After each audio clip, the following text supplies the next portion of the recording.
আল্লাহ রাব্বুল আলামিন বান্দাকে যাকাত দেওয়ার কথা সুন্দর করে হুঁশিয়ারি করে বলেছেন। যারা যাকাত দিবে না তাদের ব্যাপারে কঠিন একটা সিদ্ধান্ত রব্বুল আলামিন নিয়েছেন। আমার প্রিয় ভাইয়েরা, 8টা খাতে যাকাত দিতে হয়। আর কি পরিমাণ সম্পদ থাকলে যাকাত দিতে হবে, এটাই তো। কি পরিমাণ সম্পদ থাকলে যাকাত দিতে হবে এটার একটু সামান্য বর্ণনা দিব, সময় তো খুবই কম।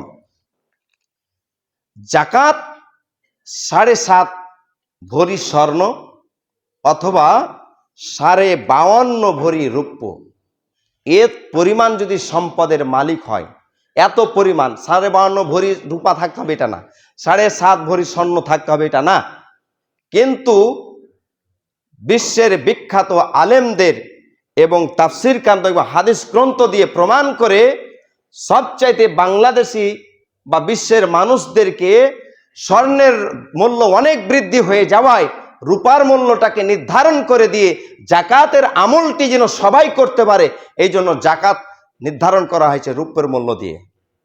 কেন? রূপের মূল্য এখন কি বাজারে স্বর্ণ চাইতে কম। তাহলে 1 ভরি রূপর মূল্য কেউ কি বলতে পারবেন কত হতে পারে? একজন বলেন তো কত হতে পারে রূপার মূল্য? 1 ভরি রূপার মূল্য 3000। কয়েকটা কোয়ালিটি আছে, 3000 যায়নি, আপনার 1400 থেকে 1700 বা 1500 এর মধ্যে 3টা দাম আমি দেখলাম, 1700, 1500 আর 1400। এই পরিমাণ যদি আপনার রূপর মূল্য হয়, সর্বোচ্চ ধরি কত? 2000 ধরি, 2000 যদি ধরা হয়, এটা কিন্তু অত দূর যায়নি। 2000 করে যদি হয় তাহলে 52.5 ভরির মূল্য কত? 1,05,000 টাকা যদি হয়, এটা বেশি ধরে, তাহলে 1,05,000 টাকা যদি কোনো বান্দার কাছে থাকে, তার পরিবারের সমস্ত আয় ব্যয় খরচ করার পরে, তাহলে আয় হয়েছে, ব্যয় যেগুলা থাকবে সেটা পরিশোধ করার পরে ঋণ থাকবে না। এই পরিমাণ উদ্বৃত্ত মাল যদি তার কাছে থাকে, এই টাকাটা যদি তার ব্যাংকে থাকে, এই টাকাটা যদি তার ব্যবসার দোকানে থাকে, এই টাকাটা যদি তার ওষুধের খাতে থাকে, এই টাকাটা যদি যে কোনো জায়গাতে ব্যবসা বৃদ্ধির জন্য কাজে লাগিয়ে আছে অথবা মজুদকৃত ব্যাংকে ডিপোজিট রাখা আছে, এই পরিমাণ সম্পদের মালিক যদি সে হয়, প্রত্যেকটা বান্দার উপর আল্লাহ যাকাতকে ফরজ করে দিয়েছে। 1 লক্ষ টাকার মালিক কি নাই? অনেক আছে, কিন্তু যাকাত দেওয়ার সময় বাড়ি দেখায় যে দোতলা বাড়ি আলাদা যাকাত দিবে, 3 তলারা বাড়িরা যাকাত দিবে। আজকে সিয়াম পালন করতে হবে, হ্যাঁ করেন, আপত্তি নাই। মসজিদের ইমাম যদি একবার মাইকে খালি বলতে ভুলে যায়, 3 বারের জায়গাতে 2 বার হয় যে আপনারা সেই এখানে 10 মিনিট আছে, যদি বলতে একদিন ভুলে যায়, ফজরের ওয়াক্তের সময় যে কি না শুরু হবে আল্লাহ ভালো জানে। কি কথা বলেন, ঠিক কিনা?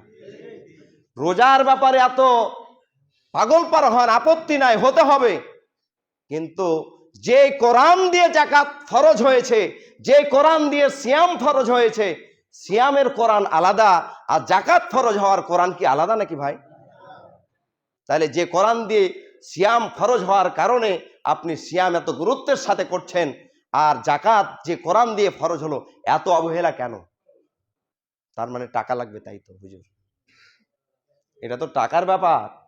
আর রোজা করছি, না খেয়ে থাকতে টাকা জমা হচ্ছে। 2 চোখে দেখবেন না, আল্লাহর হুকুমকে 2 চোখে 2 নজরে দেখার সিদ্ধান্ত আল্লাহ কোনো মানুষকে দেয় নাই।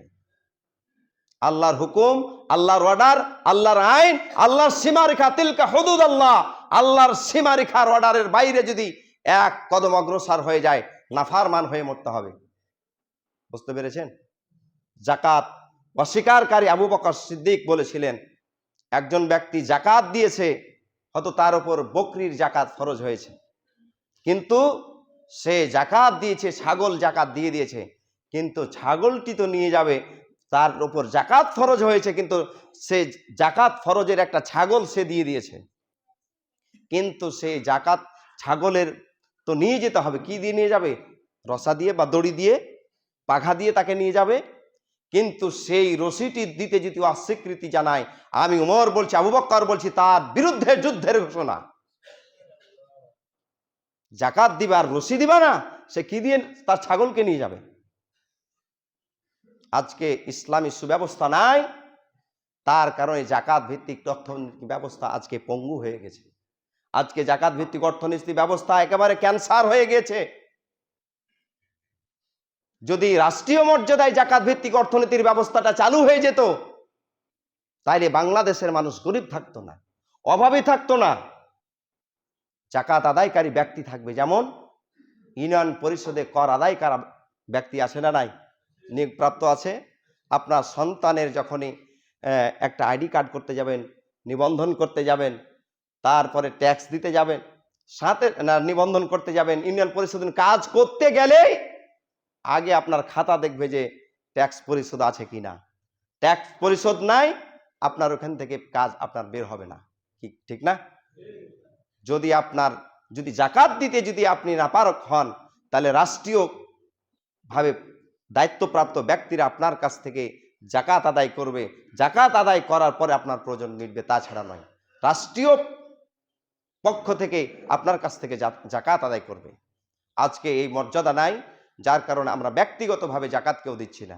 যতদিন পর্যন্ত আমার প্রিয় ভাইরা, যতদিন পর্যন্ত রাষ্ট্রীয় মর্যাদায় এই জাকাতের আইনটি পাস না হচ্ছে, অন্তত পক্ষে আল্লাহকে ভয় করে, ওই আল্লাহকে ভয় করে, যে আল্লাহর ভয়ে আমরা সিয়াম করছি, এক ফোঁটা পানি খাই না, যে আল্লাহর ভয়ে সামনে রোজা ইফতার নিয়ে বসে আছি, কোনো পুলিশ নাই, দারোগা নাই, র্যাব নাই, কোনো ফেরেস্তা লাঠি লাদনা নিয়ে দাঁড়িয়েও নাই, অথচ এত ক্ষুধার পরে এক ফোঁটা পানিও খাই না, সে আল্লাহকে ভয় করে জাকাতকে আপনাকে দিতে হবে। জাকাত আপনাকে দিতে হবে আল্লাহর উপর ভয় করে। এই পরিমাণ সম্পদ যদি আপনার থাকে, আল্লাহকে ভয় করুন। আল্লাহ তাআলা যেন আমাদেরকে জাকাতের এই পূর্ণাঙ্গ আমলটি আমরা